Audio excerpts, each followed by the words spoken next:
Thank you very much. I'm going to begin with the opening of the book from chapter 1, A Deeply Religious Non-Believer. The boy lay prone in the grass, his chin resting on his hands. He suddenly found himself overwhelmed by a heightened awareness of the tangled stems and roots, a forest in microcosm, a transfigured world of ants and beetles, and even, though he wouldn't have known the details at the time, of soil bacteria by the billions, silently and invisibly shoring up the economy of the micro-world. Suddenly, the microforest of the turf seemed to swell and become one with the universe, and with the rapt mind of the boy contemplating it. He interpreted the experience in religious terms, and it led him eventually to the priesthood. He was ordained an Anglican priest and became a chaplain at my school, a teacher of whom I was fond.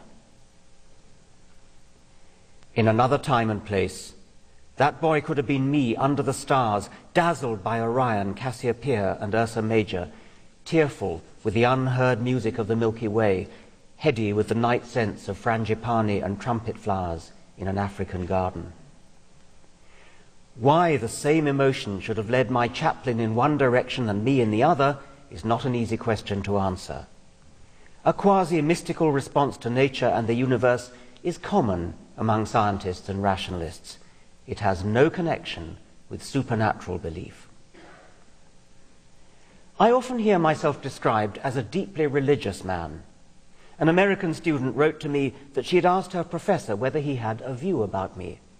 Sure, he replied, his positive science is incompatible with religion, but he waxes ecstatic about nature and the universe. To me, that is religion.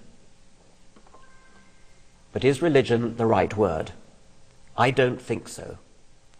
Much unfortunate confusion is caused by failure to distinguish what can be called Einsteinian religion from supernatural religion.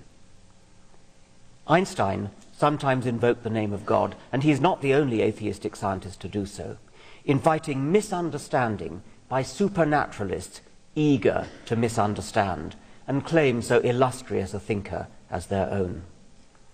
The dramatic, or was it mischievous, ending of Stephen Hawking's A Brief History of Time, for then we should know the mind of God, is notoriously misconstrued.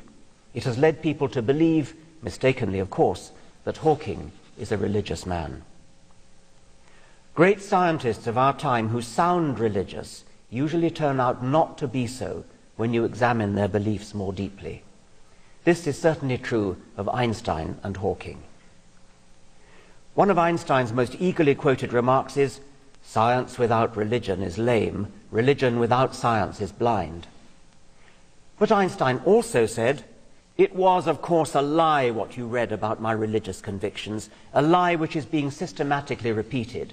I do not believe in a personal God, and I have never denied this, but have expressed it clearly. If something is in me which can be called religious, then it is the unbounded admiration for the structure of the world, so far as our science can reveal it." Does it seem that Einstein contradicted himself? That his words can be cherry-picked for quotes to support both sides of an argument? No. By religion, Einstein meant something entirely different from what is conventionally meant. As I continue to clarify the distinction between supernatural religion on the one hand and Einsteinian religion on the other, bear in mind that I am calling only supernatural gods delusional. That's the end of the extract from chapter 1.